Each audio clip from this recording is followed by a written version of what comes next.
अस्सलाम वालेकुम, welcome to game set match. I hope आप लोग खैरियत से होंगे और अच्छे से अपना ख्याल रख रहे होंगे। Another day, another show and a lot to discuss again. And आज जो हमारा मेन फोकस होगा that would be Pakistan football, because recent पास में जो हमने पाकिस्तान फुटबॉल की परफॉर्मेंसेस देखी, येस वो परफॉर्मेंसेस बिल्कुल डिसअपॉइंटिंग थी, मगर उसके साथ साथ जो फैंस का रिएक्शन था वो भी डिसअपॉइंटिंग था, बिकॉज हमने अपनी ही टीम को दो हिस्सों में इधर से उधर बांट दिया। नहीं जी, ये हमारे ओवरसीज प्लेयर थे, ये हमारे लोकल प्लेयर थे, लोकल ने अच्छा नहीं खेला, ओवरसीज ने ये किया, ओवरसीज को बुलाया तो उन्होंने कौन सी जीत दिला दी। बहुत डिबेट हुई, बहुत मसला हुआ। इश्यूज क्या हैं, क्या टोटल मसला है? देखिए, मेजर इशू हमें ऊपर ऊपर से तो नज़र आता है कि पाकिस्तान फुटबॉल फेडरेशन जो कि फीफा के बैन से जब अब रिवाइव हुई, अभी भी it is under the normalization committee, जिस नॉर्मलाइजेशन कमेटी को अगले साल तक की एक्सटेंशन भी मिल गई है। सो इस वक्त things are not normal. Normalization committee specially FIFA ने लगानी पड़ी। सो येस, डेफिनेटली नॉर्मल नहीं थी चीज़ें, इसलिए एक नॉर्मलाइजेशन कमेटी जो है वो फीफा ने जो है वो पाकिस्तान फुटबॉल फेडरेशन पे लगाई, विच मीन स्मूथ नहीं है चीज़ें। We are just gathering up, हम टीम बना रहे हैं, उस टीम को अभी टाइम लगेगा, हमें शायद वो टाइम देना भी चाहिए।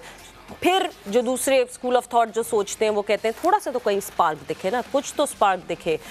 इतने सारे मैचेस में अगर हम एक गोल सिर्फ होते हुए देखें तो क्या वहाँ हम उसको कहेंगे कि स्पार्क दिख रहा है इन प्लेयर्स में कि नहीं? So this is a long debate और दोनों स्कूल ऑफ थॉट्स जो हैं हम उस पर डिस्कस करेंगे और हमारी एक काफ़ी लंबी डिस्कशन होगी। फुटबॉल एनालिस्ट भी हमारे साथ होंगे और पाकिस्तान फुटबॉल टीम के कप्तान भी हमें ज्वाइन इन करेंगे। But before moving further, what's up in sports पे हम सबसे पहले बात कर लेते हैं कि क्या क्या हो रहा है आजकल स्पोर्ट्स में, पाकिस्तान स्पोर्ट्स में ऑल टुगेदर स्पोर्ट्स की क्या क्या अपडेट है वो हम आपको बताते चलते हैं। And then we will move forward और फिर बात करेंगे पाकिस्तान फुटबॉल के हवाले से। So yes, what's up in sports में सबसे पहले हम बात करेंगे पाकिस्तान क्रिकेट बोर्ड की, because yes that is happening और मुसलसल वो सिलसिला तो चल ही रहा है। सो पीसीबी के मसाइल ख़त्म होने का नाम ही नहीं ले रहे हैं। आईसीसी के 10 जुलाई को होने वाली मीटिंग में कौन शिरकत करेगा उसका अब तक फैसला नहीं हो सका है। पीसीबी ने पहले ज़का अशरफ को आईसीसी इजलास में शिरकत के लिए नामजद किया था, लेकिन उसके बाद एतराज़ात जब आए तो फ़ौरन ही वो प्रेस रिलीज़ एकदम से गायब हो गई और मना ही हो गया ऑब्वियसली जब प्रेस रिलीज़ गायब हो गई। ज़का अशरफ कहते हैं कि उनका आईसीसी इजलास में जाने के हवाले से कोई उनका फैसला नहीं हुआ है और जो प्रेस रिलीज़ थी वो एक गलती के तहत जो है वो रिलीज़ की गई थी एंड इसीलिए उसको फ़ौरन से पेशतर उस गलती को ठीक कर लिया गया। उसके बाद बात करें दौरे श्रीलंका के हवाले से। सो दौरे श्रीलंका के हवाले से कैंप जो है वो लग चुका है एंड दौरे श्रीलंका के लिए जो पाकिस्तान क्रिकेट टीम का तरबियती कैंप कराची में जारी है, आज उसका दूसरा दिन है। ओपनिंग बल्लेबाज शान मसूद ने कैंप ज्वाइन कर लिया है। फास्ट बॉलर हसन अली कल कैंप का हिस्सा बनेंगे। Fast bowling coach Morni Morkel को अब तक पाकिस्तानी वीज़ा मिल नहीं सका है, इस वजह से उन्होंने कैंप ज्वाइन नहीं किया है। पता नहीं ये कब सिलसिले सही होंगे। वीज़ाज़ ये इंपॉर्टेंट होती हैं सारी चीज़ें, क्या वो यहाँ टीम को ज्वाइन कर सकेंगे या सीधा उनको श्रीलंका ही पहुँचना पड़ेगा। सऊद शकील कहते हैं कि श्रीलंका के पास क्वालिटी स्पिनर्स हैं, वो कंडीशन से फ़ायदा उठा सकते हैं। सो येस, ऑब्वियसली श्रीलंका अपनी कंडीशंस में तो बहुत बड़े शेर है और वैसे भी हम अभी रिसेंट पास में देखें तो हमारे जो कॉन्टेस्ट श्रीलंका से रहे हैं they have been really good against us. Format का चेंज ज़रूर होगा, डिफरेंट फॉर्मेट ज़रूर है, अब ये टेस्ट फॉर्मेट की बात हो रही है, बट श्रीलंका अपनी कंडीशन में is a very strong team. Moving on further और आईसीसी प्लेयर रैंकिंग की बात करें तो आईसीसी ने टेस्ट प्लेयर्स रैंकिंग जारी कर दी है। सो नई रैंकिंग आपके सामने आ गई है। न्यूजीलैंड के केन विलियमसन बगैर खेले ही टेस्ट नंबर 1 बल्लेबाज बन चुके हैं। ऑस्ट्रेलिया के Steve Smith who has been brilliant during the Ashes, बहुत अच्छी परफॉर्मेंस स्टीव स्मिथ की तरफ से हमें देखने को मिली है। He is a brilliant batter, मतलब अगर वो अपने भरपूर तरीके से खेल रहे हैं तो it is totally melody in motion, वो देखने में बड़ा मज़ा आता है। सो दूसरे नंबर पे जो है वो स्टीव स्मिथ मौजूद हैं। उसके बाद तीसरे नंबर पे मार्नस लबुशेन, देन ट्रेस हेविड, आपको ट्रेविस हेड जो है वो आपको चौथे नंबर पे दिखेंगे एंड देन जो रूट 5वें नंबर पर मौजूद है। पाकिस्तान से बात करें तो पाकिस्तान के कप्तान बाबर आजम का एक दर्जा तनज़्ज़ुली के बाद वो 6ठे नंबर पर आ गए हैं और बॉलर्स की रैंकिंग में अश्विन की पहली पोजीशन है, because Ashwin the magician, Ashwin 2.0। Shaheen Shah Afridi की एक दर्जा बेहतरी के बाद शाहीन शाह अफरीदी 6ठी पोजीशन पर मौजूद हैं। टॉप 10 ऑलराउंडर्स में पाकिस्तान का कोई खिलाड़ी मौजूद नहीं है। तो ये तो बात हो गई आईसीसी रैंकिंग की। And yes, desperately we are finding a very good allrounder. मतलब अजहर महमूद के बाद और अजहर महमूद हो गए, अब्दुल रज़ाक हो गए, इनके बाद हमें कोई अच्छा एक ऑलराउंडर उस तरह का मिल ही नहीं पाया है। शायद इन दोनों से ही कहा जाए कि कुछ ज़रा आप लोग एफर्ट करें और अब्दुल रज़ाक ही कोई एफर्ट करें और कोई ढूंढें allrounder. Moving on further, last what's up in sports ये आपको मैं बताती चलूँ तो सऊदी अरब की जब बात करें, दे वेरी इंटरेस्टेड। और उस तरह जिस तरह ये लोग टीम्स पे टीम्स बनाए जा रहे हैं और जिस तरह साइनिंग्स हो रही हैं, सो सारे जो फुटबॉल स्टार्स हैं उनको वो एक तरह से अपने पास लेकर आ रहे हैं। एंड सऊदी अरब से ज़्यादा पैसा किसके पास होगा। और ऐसी ऐसी डील्स हो रही हैं कि शायद स्पोर्टिंग पूरी फ्रेटर्निटी में जो है, those are the most expensive deals that are happening. So Saudi Arab football के बड़े नाम अपने क्लब्स में शामिल करने के लिए जो कोशिशें हैं वो अभी भी जारी हैं। एक तरफ जो है, जब क्रिस्टियानो रोनाल्डो के बाद अब सऊदी अरब के 2 बड़े फुटबॉल क्लब्स का मिस्र के स्टार फुटबॉलर मोहम्मद साले से रब्ता जो है वो जारी है। और मीडिया रिपोर्ट्स के मुताबिक रोनाल्डो के क्लब अल नस्र ने मोहम्मद साले से रब्ता किया है, जबकि अल हिलाल क्लब भी मोहम्मद साले को अपनी टीम में शामिल करने की ख्वाहिशमंद है और दोनों क्लब्स की बातचीत अभी जारी है। मोहम्मद साले का इंग्लिश लिवरपूल से मुआहदा 2025 तक है। सो ये था व्हाट्सएप इन स्पोर्ट्स और लेट्स सी कि क्या होता है। Deals are really really really heavy and बहुत मतलब भरपूर पैसा। भाई फुटबॉल में जितना मैं कहती हूँ कि जितने जो हैं आपकी फीसेस होती हैं या जितने आपको रेन्यूमरेशंस मिलती हैं, दोज आर अ लॉट। हम हमेशा क्रिकेट की बात करते हैं मगर फुटबॉल में जो है बहुत ज़्यादा है ये सब कुछ। बट मूविंग ऑन फर्दर, अब पाकिस्तान फुटबॉल की तरफ नज़र डालते हैं, बिकॉज पाकिस्तान फुटबॉल की जो हम बात करते हैं वहाँ पे अभी बिल्कुल इतने पैसे नहीं हैं। कहीं दूर दूर तक जो है हमारे फुटबॉलर्स इतने पैसे नहीं कमाते और पाकिस्तान फुटबॉल में और बहुत बेहतरी होने की ज़रूरत है। बट उस बेहतरी से पहले ये जो कैंप श्रीलंका की टूर के लिए लगा हुआ है, हुज़ैफ़ा हमारे कोरस्पॉन्डेंट नेशनल स्टेडियम कराची, जो कि नेशनल बैंक स्टेडियम कराची है, उसमें मौजूद है। सो हुज़ैफ़ा से जानते हैं क्या हो रहा है वहाँ पर। सवेरा देखें, आज कैंप का दूसरा रोज़ था। तरबियती कैंप जो श्रीलंका के खिलाफ 2 टेस्ट मैचेस की सीरीज़ के लिए लगाया गया है। कौमी बल्लेबाज शान मसूद ने आज कैंप को ज्वाइन कर लिया और सिर्फ हसन अली बाकी रह गए हैं जो स्क्वाड के अंदर मौजूद हैं, लेकिन अब तक उन्होंने स्क्वाड ज्वाइन नहीं किया। आज लाहौर से उनकी फ़्लाइट थी, लेकिन लाहौर में होने वाली तेज़ बारिश की वजह से उनकी फ़्लाइट मुलतवी हो गई। कैंप की बात करें तो आज पाकिस्तान टीम ने जो पहला सेशन था, यानी सुबह का जो सेशन होता है, उसमें एक सिनेरियो बेस्ड मैच खेला जिसके अंदर 7-7 खिलाड़ियों को बांटा गया। दोनों टीमों में 2-2 स्पिनर और एक ऑलराउंडर रखा गया। बाकी 4-4 बैट्समैन, एक तरफ बाबर आजम थे, दूसरी तरफ सरफराज अहमद थे। जबकि फास्ट बॉलर को इस कैंप में इस सिनेरियो बेस्ड मैच में नहीं बुलाया गया। फास्ट बॉलर दूसरी तरफ हमें बॉलिंग और बैटिंग करते नजर आए। जो ओवल ग्राउंड था वहाँ पे सिनेरियो बेस्ड मैच चलता रहा, जहाँ बैटर जो है वो स्पिन के ऊपर 2 रेगुलर स्पिनर और एक ऑलराउंडर यानी सलमान अली आगा और मोहम्मद नवाज ने 3 स्पिनर्स ने बैटर्स को बॉलिंग कराई। आज सऊद शकील ने एक प्रेस कॉन्फ्रेंस की, उन्होंने ये कहा कि हमें ये मैसेज दिया गया है टीम मैनेजमेंट की तरफ से कि अपनी स्किल्स को डेवलप करें, नए शॉट्स के ऊपर काम करें, ताकि जब टेस्ट मैच के अंदर जाएं तो आपके पास रन्स बनाने के ज़्यादा मौके मौजूद हों। जी बिल्कुल जी, ये स्किल्स तो डेवलप करने पड़ेंगे because this is the start of World Test Championship 3.0। So ये तीसरा साइकिल शुरू हो रहा है, हमारी शुरुआत है एंड आई होप हमारी शुरुआत अच्छी हो। But now without any delay we'll move forward to Pakistan football. और मैंने जिस तरह बताया था कि हमारे साथ फुटबॉल एनालिस्ट मौजूद होंगे जो हमें बताएंगे कि भाई क्या मसला हुआ है। एटलीस्ट ये जो टीम हमारी है, ठीक है, ओवरसीज़ प्लेयर्स की इंडक्शन हुई, उसके बावजूद दो के वो ओवरसीज़ प्लेयर अगर उनका इंडिविजुअल प्रोफाइल देखें so it is not that bad, it is a good profile. Even then क्या क्या मसले हुए, क्या टीम जेल इन नहीं कर सकी, क्या इशू हुआ, क्या नहीं हुआ। सो मेरे साथ इस वक्त मौजूद है फैज़ान लियाकत, फुटबॉल एनालिस्ट। अस्सलाम वालेकुम and welcome to the show Faizan. क्या हाल है मिस, कैसी हैं आप? मैं बिल्कुल खैरियत से हूँ फैज़ान।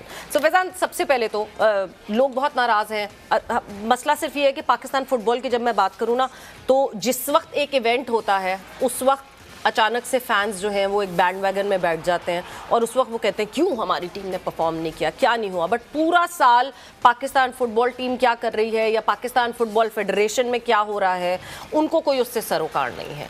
तो ये तो एक है हमारे साथ मसला। मैडम मैं आपको सबसे एक अच्छी चीज़ बताऊं, apart from our result of the field, इस दफ़ा एक चीज़ ये हमें सबसे अच्छी देखने को मिली है कि हमारे फैंस को ये पता चला कि हमारी फुटबॉल टीम है। क्योंकि अगर आप बहुत सारे लोगों से देखें तो बहुत सारे लोगों को आइडिया भी नहीं है कि पाकिस्तान फुटबॉल खेलता है।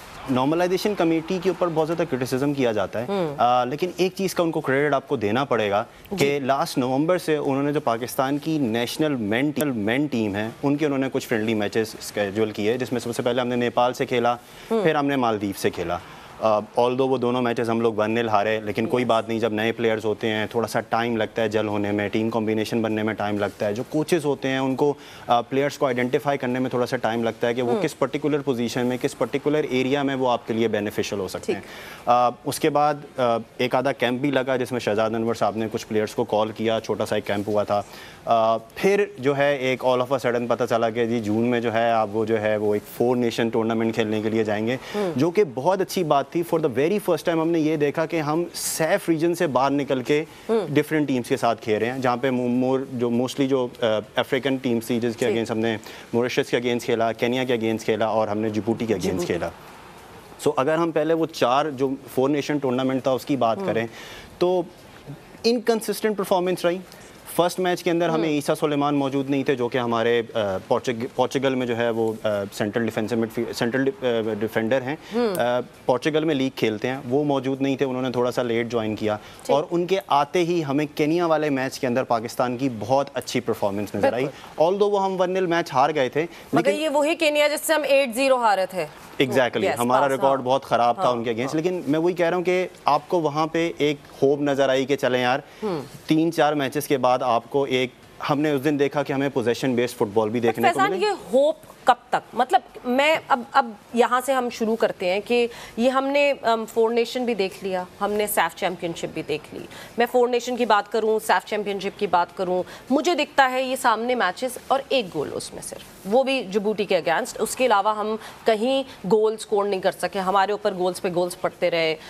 हम कहाँ लैक कर रहे हैं, हमारा सबसे बड़ा मसला क्या है? देखिए मिस, डिफरेंट जगहों पे पहले भी ये बात होती रही है और आपको पता है आजकल सोशल मीडिया का दौर है तो हर बंदा एक्सपर्ट बना हुआ होता है। मैंने भी एक बात, जब ये टूर्नामेंट शुरू हुआ था 4 नेशन, तो मैंने भी ये बात की थी कि आप गोल नहीं कर सकते, वो थोड़ा मुश्किल काम है, लेकिन ये चीज़ आपके कंट्रोल में है कि आप अपना डिफेंस स्ट्रॉन्ग करें और आप गोल्स ना लीक करें, आप गोल्स ना कंसीड करें। अगेंस्ट केनिया हमने परफॉर्मेंस देखी, बहुत अच्छी परफॉर्मेंस थी पाकिस्तान की डिफेंसिव परफॉर्मेंस। एक आधा गोल आपको पता है 90 मिनट का मैच होता है, कहीं ना कहीं पे कोई ना कोई प्लेयर मिस्टेक कर देता है जिसकी वजह से एरर हो जाता है। अगेंस्ट जिबूटी हमने बहुत अच्छे चांसेस क्रिएट किए, एक आदत हमने गोल भी मारा, वो जैसे आपने रिपीट किया। अब्दुल समद जो हमारे फ्रंट पे खेल रहे थे खिलाड़ी, वो उस दिन थोड़े से अनलकी रहे, उनको काफ़ी चांसेस मिले, हम यूटिलाइज़ नहीं कर सके। लेकिन वहाँ से जब हम सैफ के लिए, एंड वी ऑल नो कि कितनी मुश्किल से हम सैफ चैम्पियनशिप खेलने के लिए इंडिया पहुँचे, कितनी फ़्लाइट्स हमने मिस की। नॉर्मलाइजेशन कमेटी को सुनने के में आ रहा है कि 1 करोड़ 30 लाख रुपये का नुकसान भी हुआ है विद ऑल दीज फ़्लाइट्स और दोबारा रीस्केड्यूलिंग और सारी चीज़ों के हिसाब से। तो वहाँ से हमारा मोमेंटम मुझे लगता है ज़्यादा ब्रेक हुआ और उसके बाद हम उठ ही नहीं सके। अगेंस्ट इंडिया 20,000 से ज़्यादा का क्राउड था बेंगलुरु के अंदर और कंडीशंस भी जो है वो थोड़ी सी मुश्किल थी, बारिश हो रही थी।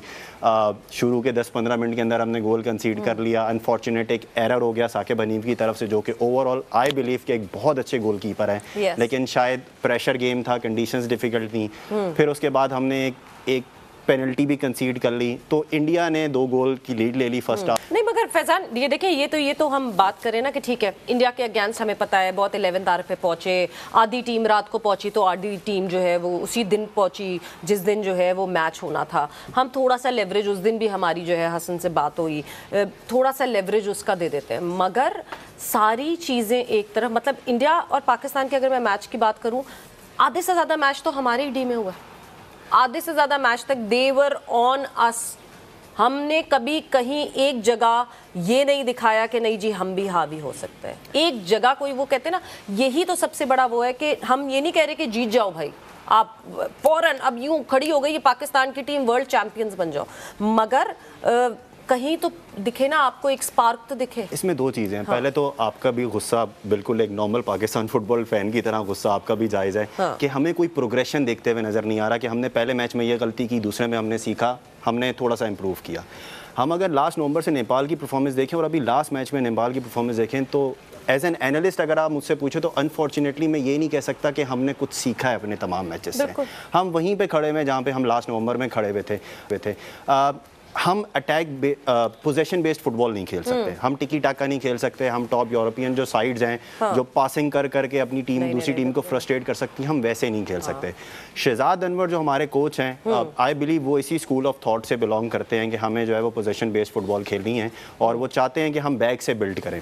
लेकिन अनफॉर्चुनेटली मैडम हमारे पास उस स्किल के प्लेयर्स मौजूद नहीं हैं। ऑल्दो हमारे पास डायस्पोरा प्लेयर्स आए हैं, अब्दुल्ला इकबाल आए थे, ईशा सुलेमान आए हैं, हारून हामिद आए हैं, ओतिस खान आए हैं, जिनकी परफॉर्मेंस जिनको बहुत ज़्यादा अनफेयर क्रिटिसाइज़ किया जा रहा है। मेरे हिसाब से वो एक वाहिद आपका बंदा था जो पूरे मैच के अंदर कहीं ना कहीं से कुछ ना कुछ अपॉर्चुनिटी क्रिएट करने की कोशिश करता था। सो हम आउट ऑफ पोजेशन अपने आप को डेवलप कर सकते हैं। और जैसे कि 3 महीने के बाद हमने वर्ल्ड कप क्वालिफायर खेलना है, तो आई बिलीव कि शहजाद भाई जो है वो अपने एनालिस्ट, एक इन्होंने जो नॉर्मलाइजेशन कमेटी है उन्होंने एक जर्मन एनालिस्ट भी रखा हुआ है शहजाद भाई के साथ उनके कोचिंग पैनल के अंदर।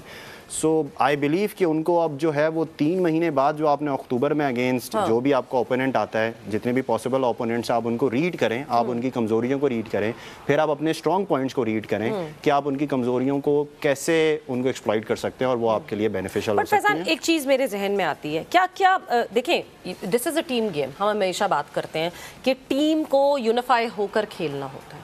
कहीं कहीं ऐसा इंटरनल एक ये तो नहीं है कि नहीं जी, जो हमारे यहाँ के लोकल लड़के हैं, जब ओवरसीज पाकिस्तानी को ज्वाइन इन करवाया टीम के साथ, वर दे हैप्पी विद दिस डिसीजन? कहीं ना कहीं इनसिक्योरिटी थी इस बात की कि नहीं जी क्यों हमारे ऊपर इनको भी लाके बिठा रहे, हम पे ट्रस्ट नहीं है? वर दे शैटर्ड विद दैट, जिसका रिएक्शन हमें दिखा? मैडम देखें, ये डिबेट आज की नहीं है। 1989 से हमारे पास डायस्पोरा प्लेयर्स आ रहे हैं और खेल रहे हैं, और एक स्कूल ऑफ थॉट पाकिस्तान के अंदर बिल्कुल मौजूद है जो ये कहता है कि आपको सिर्फ लोकल टैलेंट को लेके चलना चाहिए। और वो अक्सर एग्जांपल आपको डिफरेंट नेशंस की देते हैं। इंडिया की एग्जांपल देते हैं कि इंडिया ने जो अपनी फुटबॉल बिल्ड की है पिछले 10-12 साल के अंदर, वो उन्होंने सिर्फ अपने डोमेस्टिक प्लेयर से किया। लेकिन अगर आप तस्वीर का दूसरा रुख देखें तो बहुत सारे ममालिक ने डायस्पोरा प्लेयर्स को भी यूटिलाइज करके बहुत अच्छी अच्छी परफॉर्मेंसेस ली हैं। मैं उस स्कूल ऑफ थॉट से बिलोंग करता हूँ मैडम जो ये कहता है कि पाकिस्तान टीम जब खेलने के लिए उतरे तो हमारे पास 11 स्ट्रॉन्ग प्लेयर हों। मैं ये बिलीव नहीं करता कि वो लोकल हों या वो डायस्पोरा प्लेयर्स हों। आप वो प्लेयर हो जो हमें जिता दे, वो जो हों जो पाकिस्तान का नाम रोशन करें। जिताना भी मैडम एक दूसरी डिबेट है। वो अच्छा तो खेलें, वो एटलीस्ट ग्राउंड के अंदर फाइट तो करें, वो चैलेंज तो करें। अनफॉर्चुनेटली अभी तक जब से नॉर्मलाइजेशन कमेटी ने ये दोबारा पाकिस्तान नेशनल टीम को फ्रेंडलीज देना शुरू किए हैं, unfortunately except that Kenya game, except that one game, कहीं पे भी मुझे इम्प्रूवमेंट नज़र नहीं आई। और थोड़ा सा आपको शहजाद अनवर को और उनकी जो कोचिंग स्टाफ है उनको थोड़ा सा टाइम देना पड़ेगा। और आजकल एकदम ये बातें भी सुनने में आ रही हैं कि आप फॉरेन कोच ले आएँ और आप इनको हटा दें। सवाल पे आने वाली थी, टाइम देना पड़ेगा या हमें फॉरेन कोच चाहिए? बिकॉज देखें, जिस तेज़ी से स्पोर्ट्स बदल रही है, जिस तेज़ी से मॉडर्नाइजेशन आ रही है, जिस तेज़ी से टेक्निक्स आ रही हैं, हम जब दूसरी टीम से अपनी टीम को कंपेयर करते हैं ना, जिस तरह शॉर्ट पासेस की बात करते हैं, हमें नहीं दिख रही अपनी टीम वो चीज़ें करती हुई। दो के हम फिर कहेंगे कि ओवरसीज प्लेयर्स भी हमारी टीम में इंडक्टेड थे। ये वो लड़के हैं जिनके लिए बाहर के क्लब्स में, फॉरेन क्लब्स में खेलना कोई नई बात नहीं है। देव बिन देयर, उनके पास एक्सपोजर भी है। उसके बावजूद if they not responding that way, इसका मतलब आपकी स्ट्रैटेजीज मॉडर्न नहीं बन रही हैं। क्या शहजाद अनवर सही है या मॉडर्न फुटबॉल को आगे बढ़ाने के लिए हमें कोई फॉरेन कोच जरूर? मिस देखें, अभी हमारा सबसे मेन मोटिव ये है कि हमने वर्ल्ड कप क्वालिफायर खेलना है और वो वर्ल्ड कप क्वालिफायर हमने जीतना है ताकि हम सेकेंड राउंड के लिए क्वालिफाई करें। मुझे भी अगर आप बिठा देना, और मैं कहता हूँ इस वक्त आप पेप गार्डियोला को भी बिठा देना, जो कि दुनिया का इस वक्त आर्ग्यूबली बेस्ट मैनेजर है, बेस्ट फुटबॉल टेक्नीशियन है, उसको भी अगर आप पाकिस्तान टीम में लाके बिठा देना तो वो भी ओवर द नाइट चीज़ें सही नहीं कर सकता। कोई भी नहीं कर सकता, कोई भी नहीं कर सकता। छड़ी तो है नहीं। एग्जैक्टली। अब इस वक्त वेरी लास्ट मोमेंट के ऊपर चेंज करना, पूरा टीम का मोरल डायनामिक्स चेंज करना, मेरे हिसाब से ये बहुत ज़्यादा ज़्यादती ना सिर्फ प्लेयर के साथ होगी बल्कि कोचेस के साथ भी होगी। ठीक है, कोचेस ने जितनी मेहनत की है, हो सकता है अभी आने वाला जो सितंबर का फीफा का जो विंडो है इंटरनेशनल फ्रेंडलीज का, हो सकता है हमें उसके अंदर अच्छी परफॉर्मेंस मिले। शहजाद भाई के पास थोड़ा सा टाइम है, जुलाई का टाइम है, अगस्त का टाइम है, वो 2 महीने बैठ के रिसर्च करें, अपने ओपोनेंट्स को एनालाइज करें, और हो सकता है हमें वो परफॉर्मेंस देखने को मिले जो मैं और आप एज अ फैन चाहते हैं। इस हो सकता है भाई मैं ब्रेक लगाऊंगी, बिकॉज इस हो सकता है कि इंतजार में जो है हम इस वक्त हैं, किस तरह होगा और कैसे हो सकता है कि पाकिस्तान फुटबॉल टीम अपने ट्रैक पर आना शुरू करे। I don't actually blame these footballers, because जो पास्ट रिकॉर्ड रहा है और जिस तरह ये चले, इनके गोल्डन ईयर्स हमने ज़ाया किए, and that is not their fault. इतने मैं वुमेन फुटबॉल में भी देखती हूँ, इतनी लड़कियां हैं जो जिनकी या तो शादी हो गई, जो या तो निकल गई इस फील्ड से, उन्होंने कहीं दिल बर्दाश्ता होकर ख़त्म कर दिया फुटबॉल खेलना। देयर मैनी सच स्टोरीज, मगर हो सकता है अच्छी परफॉर्मेंस आ जाए। एक ब्रेक पर जाएंगे, ब्रेक से वापस आएंगे तो हम डिस्कशन को कंटिन्यू रखेंगे और ये सोचेंगे कि कैसे हो सकता है कि पाकिस्तान फुटबॉल टीम हमें अच्छी परफॉर्मेंस दिखाए।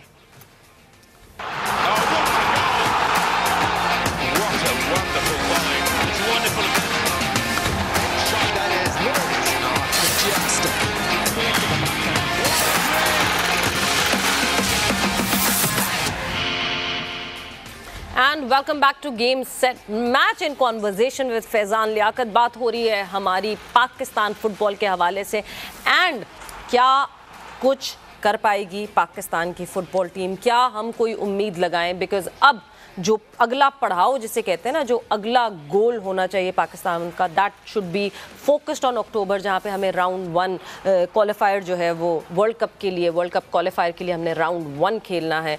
एंड 3 महीने हैं, उस 3 महीने में क्या कर सकती है हमारी टीम, क्या नहीं कर सकती है, कुछ हम अपनी उम्मीदें बढ़ाएं। फैजान, बहुत ऑनेस्ट होकर बताइएगा कि क्या उम्मीदें बढ़ानी चाहिए पाकिस्तानी फैंस को। मैडम देखें, जो हमारी आज तक किस्मत रही है, और पिछले 30 साल के अंदर हमने आज तक कभी भी वर्ल्ड कप क्वालिफायर का कोई भी मैच जीता नहीं। किस्मत रादर नियत।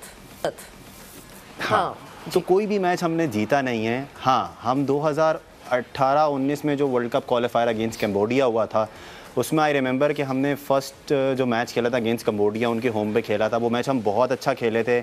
आई बिलीव हम अनलकी रहे, हम 2-0 वो मैच हार गए। 77 मिनट के अराउंड हमने पहला गोल कंसीड किया, एंड देन फिर जैसे ही आप एक बिल्कुल क्लोज मैच में जब आप आखिरी में गोल कंसीड करते हैं तो फिर आप थोड़ा सा आपका मोरल डाउन हो जाता है। साल की बात कर रहे हैं? 2018-19 की बात कर रहा हूँ, ठीक है।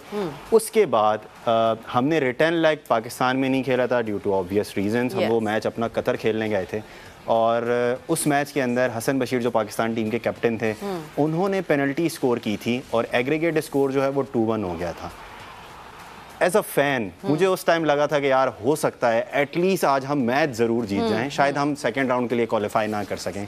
लेकिन फिर उस दिन भी ऐसा ही हुआ कि हमने दोबारा 2 गोल कंसीड किया और हम वो मैच हार गए और एग्रीगेट पे 4-1 रहा। देखिए, मुश्किल ज़रूर है कि जो आप बॉटम 11 हैं आप उसमें हैं, और इसके अलावा जो टॉप 11 टीम्स हैं आपने उनके अगेंस्ट खेलना है। प्रॉबेबली आपको टीम तो तगड़ी ही मिलेगी, ठीक है। अब शहजाद भाई और जो एनालिस्ट हैं या जो भी आपका कोचिंग स्टाफ है, वो उन 11 टीम्स को एनालाइज करना शुरू कर दें। जैसे एग्जांपल मैं ये दूंगा कि गैरेथ साउथगेट जो कि इंग्लैंड के मैनेजर हैं, उन्होंने 2021 का जो यूरो होना था, उन्होंने पहले से, क्योंकि पॉट आपको पता चल जाता है, उन्होंने पहले से जो जो पॉसिबल अपोनेंट्स थे उनको रीड कर लिया था, उनके नोट्स बना लिए और थे, उनके अगेंस्ट स्ट्रेटेजाइज किया था, स्ट्रेटजी कर ली थी। और आफ्टर द टूर्नामेंट वो फाइनल में पेनल्टीज पे अगेंस्ट इटली हारे थे। और उसके बाद जब उनका इंटरव्यू लिया गया तो वो ये कहते हैं कि यार मुझे पता था कि मेरा इस ओपोनेंट के साथ मैच है, इसकी ये वीकनेसेस हैं, मेरी ये स्ट्रेंथ है, मैंने इनकी वीकनेसेस को ऐसे एक्सप्लॉइट करना है।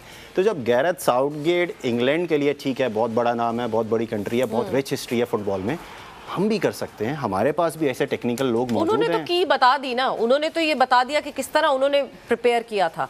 अब पॉइंट ये है कि क्या शहजाद अनवर साहब इस चीज़ को अप्लाई कर सकते हैं, उस तरह रेसिप्रोकेट कर सकते हैं कि नहीं कर सकते। बट अभी ये जो स्क्वाड है फैजान, अगर मैं बात करूं, is this the best squad that we have, या हमारे पास अभी भी कुछ ऑप्शन है? मैडम देखिए, अगर आप मुझसे पूछें तो मुझे लगता है मिडफील्ड में थोड़ी सी हम ट्यूनिंग कर सकते हैं अपनी। सद्दाम हुसैन जो हमारे एक्स कैप्टन हैं, मुझे लगता था उन्हें इस दफ़ा भी हमें साथ लेके जाना चाहिए था। एक एक्सपीरियंस था, हमें इस दफ़ा हमें अनएक्सपीरियंस नज़र आए। अली उज़ैर और वाहिस नबी के कंधों के ऊपर बहुत प्रेशर था। The fighting spirit that Saddam है, सद्दाम जो है ना, वो कहते हैं ना लास्ट वॉरियर जो खड़ा रहे, वो Saddam has always been that for Pakistan. Last national challenge cup के अंदर उनके हाथ का फ्रैक्चर था, फिर भी उन्होंने पूरा टूर्नामेंट खेला। मेरे भी बहुत फेवरेट हैं, बहुत अच्छे दोस्त भी हैं। सो आई बिलीव के एक उनकी एडिशन हो सकती है।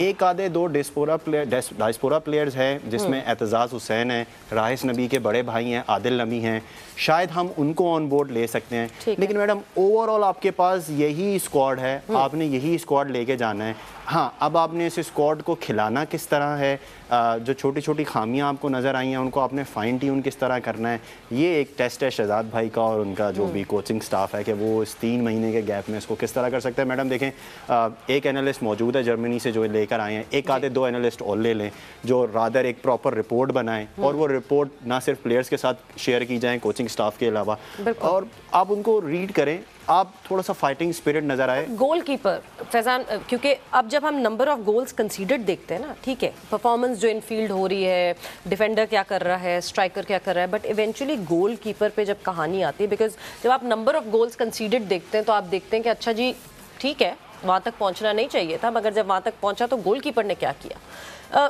2 ऑप्शंस हमारे पास, साकिब हनीफ, यूसुफ बट, वो जो है सीनियर है, यूसुफ की बात करूं मैं तो, मगर आपको लगता है कि गोलकीपर सही है ये दोनों हमारे पास? देखिए मैडम, दोनों गोलकीपर्स जो हैं उनकी प्रोफाइल बहुत डिफरेंट है। जो यूसुफ बट हैं वो थोड़ा सा बॉल कैरी करना चाहते हैं, वो थोड़ा सा शाउट करते हैं, वो प्लेयर्स को लेके चलते हैं, और वो थोड़ा सा पोजेशन बेस्ड फुटबॉल के लिए आइडियल हैं, जो कि शहजाद अनवर भी आई बिलीव वही खेलना चाहते हैं। साकिब बहुत अच्छे गोलकीपर हैं, मालदीव के अंदर अपनी क्लब फुटबॉल खेलते रहे हैं। If I am not mistaken Asian level के ऊपर जो क्लब फुटबॉल होती है उसमें भी अपने क्लब को रिप्रेजेंट कर चुके हैं। दोनों कीपर्स अच्छे हैं, लेकिन अगर आप अब डिपेंड करता है कि शहजाद भाई कौन सा ब्रांड ऑफ फुटबॉल खेलना चाहते हैं। If he wants to play कि भाई आपने पोजेशन बेस्ड फुटबॉल खेलना है, आपने जो है वो कॉम्पैक्ट वाइड होके खेलना है, आपने अपने विंगर्स को यूज़ करना है, टच लाइन पे अपने डिफेंडर्स को या विंगर्स को रखना है, तो फिर तो आइडियल यूसुफ भाई होंगे आपके पास, यूसुफ बट को आप खिलाएं। साकिब हनीफ से हमने गैम्बल ज़रूर लिया था इंडिया वाले मैच में, लेकिन वो गैम्बल चला नहीं, अनफॉर्चुनेटली एक बहुत बेसिक एरर हो गया, जो कि it's totally normal. Champions league के फाइनल के अंदर हुआ, आप यकीन करें, लिवरपूल के गोलकीपर थे कैरियस, उनके अगेंस्ट चैंपियंस लीग के फाइनल बहुत बड़ा स्टेज था, सो हो जाता है। यूसुफ भाई की परफॉर्मेंस भी कोई बहुत खातिर खा अच्छी नहीं रही, लेकिन इस वक्त ऑन पेपर आपके पास इन दोनों कीपर से बेहतर कोई कीपर नहीं है। So, मतलब यही एक ऑप्शन है हमारे पास, उसी को कहीं ना कहीं आप और ग्रूम करें और टेम करें, उसी तरह चलना पड़ेगा। बट फिर दूसरा ऑप्शन, पहले तो मैं स्ट्राइकर्स के प्रॉब्लम पे जाऊंगी कि स्ट्राइकर्स के इशू पे, हसन के बारे में भी बात करूंगी, मगर हसन बशीर, मैं एक तरफ हसन देखती हूँ, एक तरफ मैं इंडिया में फिर सुनील छेत्री देखती हूँ। मुझे over the period of time ये लगता है कि हमने हसन के गोल्डन ईयर्स को ज़ाया कर दिया इस पूरे झगड़े में, इस 2 ग्रुप्स बनने में, PFF की लड़ाई में। उसमें ऑब्वियसली हसन की तो एज नहीं रुक रही थी ना, वो तो अपनी लाइन पे वहीं चल रहे थे। हमने उसके पीक साल ज़ाया कर दिया है, और Sunil Chhetri had his complete ball and he, आज आपने देखा है कि वो ही इज़ दी बैकबोन जिस पे उठाया हुआ है बिल्कुल इंडियन मैडम। मैं 110% आपसे इस बात से एग्री करूंगा कि हसन बशीर आपके पास एक बेहतरीन स्ट्राइकर थे। अगर आप उनका ट्रैक रिकॉर्ड भी निकाल के देखें तो 15, 13, 18 ये वो उनके पीक ईयर्स थे जहाँ पे हम उनको मैक्सिमम यूटिलाइज़ कर सकते थे, और वो पाकिस्तान के लिए बहुत ज़्यादा खिदमत दे सकते थे, मैं ये समझता हूँ। लेकिन अनफॉर्चुनेटली जैसे आपने कहा, उस टाइम के अंदर हमारी फेडरेशंस के कुछ मसले मसाइल थे, हमारी फ़ुटबॉल नहीं हो पा रही थी। हसन बशीर ने डेनमार्क के अंदर अपनी मोस्टली डेनमार्क के अंदर फ़ुटबॉल खेली है, इसके अलावा एक आधा सीज़न उन्होंने किर्गिस्तान के अंदर भी दौरदा के साथ खेला है। तो हसन भाई की क्वालिटी पे किसी को भी शक नहीं है, लेकिन अब मसला ये है कि हसन भाई is like 36, 35 if I am not mistaken. बड़ा मुश्किल होता है आप 35, 36 में आप चले जाएं, फिर उसके बाद आप वो एक्सपेक्ट करें कि ये बंदा वही परफॉर्मेंस है जो 24-25 साल का लड़का देता है। सुनील छेत्री इज 38। लेकिन आप ये देखें, अब आप ये देखें ना कि सुनील छेत्री कांस्टेंट फुटबॉल खेलते हुए आ रहे हैं, वो उस मोमेंटम में exactly. बट हम ये इस डिस्कशन को कंटिन्यू करेंगे क्योंकि हमारे साथ जो है इन किया है पाकिस्तान फुटबॉल टीम के defender the centre back Abdullah Shah. So Abdullah को खुशामदीद कहेंगे। अस्सलाम वालेकुम Abdullah and welcome to game set match. वालेकुम अस्सलाम, thank you for inviting me to the show. Abdullah आपकी आवाज नहीं आ रही है। अब ठीक आ रही है? अब आवाज आ रही है बिल्कुल। सो अस्सलाम वालेकुम Abdullah and welcome to game set match. वालेकुम अस्सलाम, thank you so much for inviting me. So Abdullah, हम तो ऑब्वियसली हम बाहर बैठे हुए हम सिर्फ देख सकते हैं, एनालाइज कर सकते हैं, बात कर सकते हैं। आप जो कि फील्ड के अंदर खेल रहे थे, अब्दुल्ला कहाँ पाकिस्तान फुटबॉल की टीम लैक करती है दूसरी टीम से? जी बिल्कुल, फर्स्ट ऑफ ऑल देखिए ये it's a process and it takes time, क्योंकि इंडिया और पाकिस्तान का 2014 में जो फुटबॉल था वो एक स्टेज पर था और आफ्टर 2014 सबको पता है पाकिस्तान का फुटबॉल जो था वो बैंड हो गया था। तो उसके बाद जो हमारे गोल्डन एराज थे, गोल्डन पीरियड से जो 2015 लेके 2018 बैन, उसके बाद एक साल खुला, फिर 2018 टू 2021 जो बैन हुआ, इसमें हमारा फुटबॉल बहुत पीछे आ गया। तो इंडिविजुअली मैं देखता हूँ कि हमारे लड़के किसी से कम नहीं है, बट लेकिन एक एज अ टीम जो गेम है ना वो उसमें आते हुए हमें साल 2 साल, क्योंकि इंडिया ने 10 साल मेहनत की है। 2011 में कुवैत से India lost 10-1 and last night India won against Kuwait on the साफ कप। तो ये एक टाइम है, एक पीरियड है, इसमें टाइम लगता है, एक प्रोसेस है। तो इसमें ये है कि इंशाल्लाह हमारे लड़कों में कोई कमी नहीं है इंडिविजुअली, बस ये एक टीम गेम है और इसमें इंशाल्लाह टाइम लगेगा और इंशाल्लाह पाकिस्तान का फुटबॉल इंशाल्लाह उम्मीद है कि 2-3 साल में ऊपर आ जाएगा।